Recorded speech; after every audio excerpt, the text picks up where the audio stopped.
ಇವತ್ತಿನ ಯರ್ನಾಕುಲಂನಿಂದ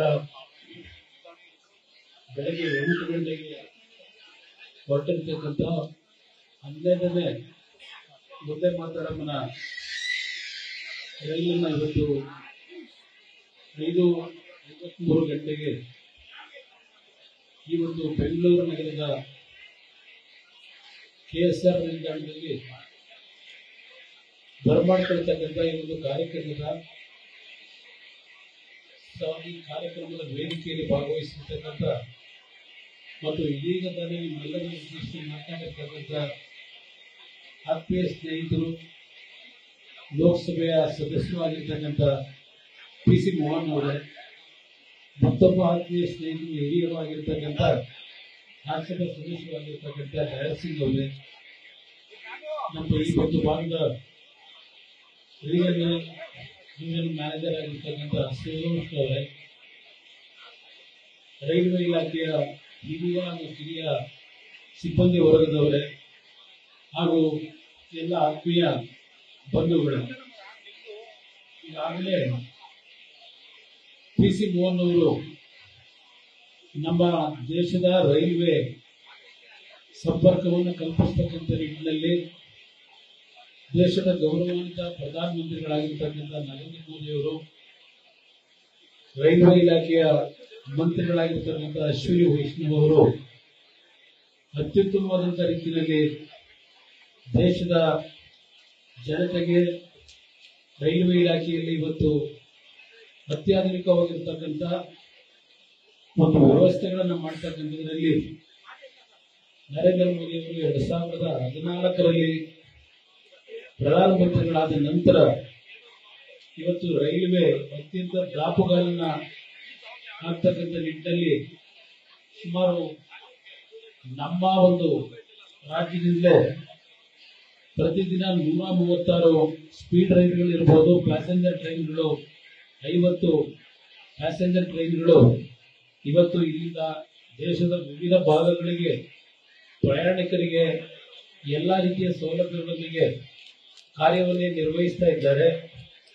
ಇಂಥ ಒಂದು ಉತ್ತಮವಾದ ಒಂದು ರೈಲ್ವೆಯಲ್ಲಿ ಪ್ರತಿ ಕುಟುಂಬಗಳಿಗೆ ಜನರಿಗೆ ಒಂದು ಅತ್ಯುತ್ತಮವಾದಂಥ ಒಂದು ಸೌಲಭ್ಯಗಳನ್ನು ಮಾಡಿರ್ತಕ್ಕಂಥ ಪ್ರಧಾನಮಂತ್ರಿಗಳು ಮತ್ತು ರೈಲ್ವೆ ಮಂತ್ರಿಗಳಿಗೆ ಅಭಿನಂದನೆ ಸಲ್ಲಿಸಬೇಕಾಗ್ತದೆ.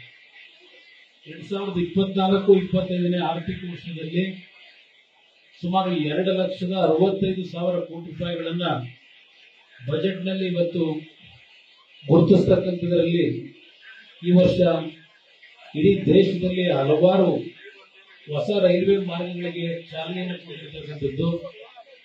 ಕರ್ನಾಟಕದಲ್ಲಿ ಸುಮಾರು 90 ರೈಲ್ವೆ ನಿಲ್ದಾಣಗಳನ್ನ ಮೇಲ್ದರ್ಜೆಗೆ ಏರಿಸತಕ್ಕಂಥದ್ರಲ್ಲಿ ಇವತ್ತು ದಾಖಲೆಯನ್ನು ನಿರ್ಮಾಣ ಮಾಡಿರ್ತಕ್ಕಂಥದ್ದು. ಹೀಗೆ ಹಲವಾರು ರೀತಿಯಲ್ಲಿ ಜನತೆಗೆ ಸೌಲಭ್ಯಗಳನ್ನು ಕಲ್ಪಿಸ್ತಾ ಇದ್ದಾರೆ. ಇವತ್ತಿನ ದಿನ ಈಗಾಗಲೇ ಬೆಂಗಳೂರು ನಗರದಿಂದ ವಂದೇ ಮಾತರಂನ 9 ಟ್ರೈನ್ಗಳನ್ನ ಇಲ್ಲಿಂದ ಏನು ಸೌಲಭ್ಯಗಳನ್ನ ಕೊಟ್ಟಿದ್ದಾರೆ ಮತ್ತು ರಾಜ್ಯದ ಕೆಲವು ಬೇರೆ ನಿಲ್ದಾಣಗಳಿಂದ 3 ಟ್ರೈನ್ಗಳಿಗೆ ವಂದೇ ಮಾತರಂ ಟ್ರೈನ್ಗಳಿಗೆ ಏನು ಸೌಲಭ್ಯಗಳನ್ನು ವಂದೇ ಭಾರತ ಟ್ರೈನ್ಗೆ ಅವಕಾಶ ಕೊಟ್ಟಿದ್ದಾರೆ. ಒಟ್ಟು ಈಗಾಗಲೇ 11 ವಂದೇ ಭಾರತ್ ಟ್ರೈನ್ಗಳ ಒಂದು ಜನತೆಗೆ ಸೇವೆಯನ್ನು ಸಲ್ಲಿಸ್ತಾ ಇರ್ತಕ್ಕಂಥದ್ರಲ್ಲಿ ಇವತ್ತಿನ ದಿನ ಎರ್ನಾಕುಲಂನಿಂದ ನಮ್ಮ ಬೆಂಗಳೂರು ನಿಲ್ದಾಣಕ್ಕೆ ಇವತ್ತೇನೊಂದು ಸೌಲಭ್ಯವನ್ನು ಕಲ್ಪಿಸಿದ್ದಾರೆ. ಇದು ಕರ್ನಾಟಕ ಮತ್ತು ಕೇರಳದ ನಡುವೆ ಹಲವಾರು ರೀತಿಯ ವಾಣಿಜ್ಯ ಕಾರ್ಯಕ್ರಮಗಳಿಗೆ ಜನತೆಯ ಒಂದು ಪ್ರಯಾಣಕ್ಕೆ ಒಳ್ಳೆಯ ಸೌಲಭ್ಯವನ್ನು ಕಲ್ಪಿಸತಕ್ಕಂಥದ್ರಲ್ಲಿ ಇವತ್ತಿನ ಈ ಒಂದು 12ನೇ ವಂದೇ ಮಾತರಂ ಟ್ರೈನ್ ನ ಒಂದು ವಂದೇ ಭಾರತ್ನ ಟ್ರೈನ್ ನ ಒಂದು ವ್ಯವಸ್ಥೆಯನ್ನು ಮಾಡಿದ್ದಾರೆ.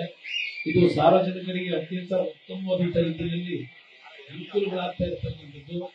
ಅದೇ ರೀತಿಯಲ್ಲಿ ಇವತ್ತಿನ ಒಂದು ವಂದೇ ಭಾರತ ಟ್ರೈನ್ಗಳೇನಿದ್ದಾವೆ ವಿದೇಶಕ್ಕೆ ಸರಿಸಮಾನವಾದ ರೀತಿಯ ಟ್ರೈನ್ಗಳನ್ನ ಇವತ್ತು ಜನರಿಗೆ ಸೌಲಭ್ಯ ಕೊಟ್ಟಿರ್ತಕ್ಕಂಥದ್ದು. ಅದರ ಜೊತೆಯಲ್ಲಿ ಎಲ್ಲ ರೀತಿಯ ಸೌಲಭ್ಯಗಳನ್ನು ಕೊಟ್ಟಿದ್ದಾರೆ. ಇವತ್ತು ನರೇಂದ್ರ ಮೋದಿ ಅವರು ಬಂದ ನಂತರ ಈ ಕಳೆದ 11 ವರ್ಷದಲ್ಲಿ ದಾಖಲೆಯ ಒಂದು ಕಾರ್ಯಕ್ರಮಗಳು ಈ ಒಂದು ರೈಲ್ವೆ ಇಲಾಖೆಯಲ್ಲಿ ನೀಡ್ತಾ ಇರತಕ್ಕಂಥದ್ದು ಏನಿದೆ. ಇವತ್ತು ಸಾರ್ವಜನಿಕರಿಗೆ ಎಲ್ಲ ರೀತಿಯ ಸೌಲಭ್ಯಗಳು ಈ ಒಂದು ರೈಲ್ವೆ ಇಲಾಖೆಯಿಂದ ನಡೀತಾ ಇರ್ತಕ್ಕಂಥದ್ದು. ಇವತ್ತಿನ ಈ ಕಾರ್ಯಕ್ರಮ ಸೋಮಣ್ಣ ಅವರು ಬರಬೇಕಾಗಿತ್ತು, ಅವರು ಇವತ್ತು ಮಾಡಬೇಕಾಗಿತ್ತು. ಆದರೆ ಅವರು ಇವತ್ತು ಸ್ವಲ್ಪ ಕುರಿತಾಗಿ ಒಂದು ಡೆಲಿಗೇಷನ್ ಅಲ್ಲಿ ಹೋಗಬೇಕಾದಂತ ಹಿನ್ನೆಲೆಯಲ್ಲಿ ಅವರ ಜಾಗದಲ್ಲಿ ನನಗೆ ಇವತ್ತು ಈ ಕಾರ್ಯಕ್ರಮದಲ್ಲಿ ಭಾಗವಹಿಸಿ ಇವತ್ತು ಪ್ರಯಾಣಿಕರಿಗೆ ನನಗೆ ಸೋಮಣ್ಣ ಅವರೇನು ಮನವಿ ಮಾಡಿದ್ರು ಆ ಹಿನ್ನೆಲೆಯಲ್ಲಿ ಇವತ್ತಿನ ಬಂದಿದ್ದೇನೆ. ನಾನು ಕೊನೆಯ ಒಂದು ಹಂತದಲ್ಲಿ ರೈಲ್ವೆ ಇಲಾಖೆ ಎಲ್ಲಾ ಸಿಬ್ಬಂದಿಯವರಿಗೆ ಇವತ್ತು ತಮ್ಮೆಲ್ಲರಿಗೆ ಅಭಿನಂದನೆ ಸಲ್ಲಿಸ್ತೀನಿ. ಉತ್ತಮವಾದ ರೀತಿಯಲ್ಲಿ ಇವತ್ತು ಈ ಇಲಾಖೆಯಲ್ಲಿ ಸಾರ್ವಜನಿಕರಿಗೆ ಎಲ್ಲಾ ರೀತಿಯ ಒಂದು ಉತ್ತಮವಾದ ಸೇವೆಯನ್ನು ಸಲ್ಲಿಸ್ತಾ ಇದ್ದೀರಿ. ನೀವೆಲ್ಲರೂ ಅಭಿನಂದನೆಗೆ ಪಾತ್ರರಾಗಿರ್ತಕ್ಕಂಥವ್ರು ಅಂತ ಹೇಳಿ ನಿಮ್ಮೆಲ್ಲರಿಗೆ ಶುಭಾಶಯ ಕೋರಿ ಮಾತನ್ನು ಮುಗಿಸ್ತೇನೆ. ಜೈ ಜಗನ್ನಾಥ್. ನ್ಯೂಸ್ ಫಸ್ಟ್ ನಿರ್ಭೀತಿಯಿಂದ ನಿಮ್ಮ ಪರವಾಗಿ.